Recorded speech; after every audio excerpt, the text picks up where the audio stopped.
Okay, our trip through the world of Skyrim continues. I'm now here with Matt, who is the lead artist. So Matt, tell us about the look and feel of Skyrim. So Skyrim is, a much more rugged game than we've done in the past. We want things to be, this sort of epic reality. That's what we call it internally, where every view in the game is dramatic and beautiful, and it's this harsh world. It's the home of the Nord, so everything in the world has to sort of reflect that. Speaking of the dragon shouts, we're talking about some new shouts tonight on the show for the first time, and you got one for us, right, Matt? Yeah, absolutely. One shout I'm really excited to talk about is the Become Ethereal shout. This shout is really important because you can use it in multiple ways. Basically, you shout and you become invincible for a certain amount of time.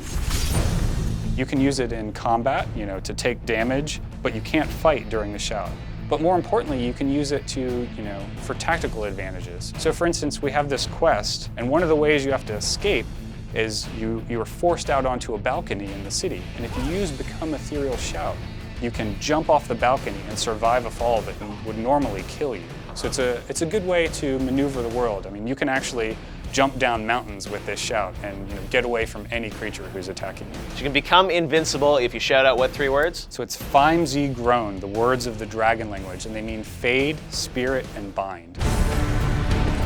Now, as you go through dungeons, you're going to see some of these words kind of written on walls, right? And then Yes. you can somehow, read them and then understand them. So the way it works is you'll find these ancient carvings, written in the dragon language, and a few of the words will actually be words of power, and those are the special words that will teach you a shout.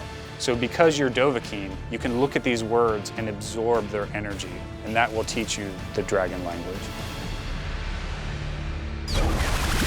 GTTV, I lost him!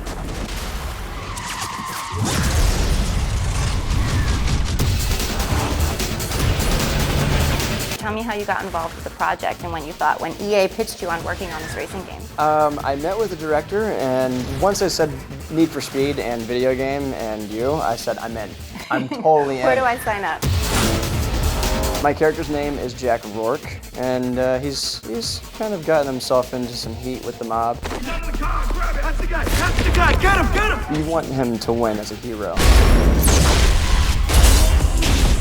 It's a very high adrenaline opening because you wake up in a car that's about to be crushed, and it's for the first time ever in this video game, the player has control of the character to try to get out of the car. There's times where I jump from the roof to a fire escape across an alley. I actually had to run and jump off of about 6-foot high set of boxes as far as I could leap.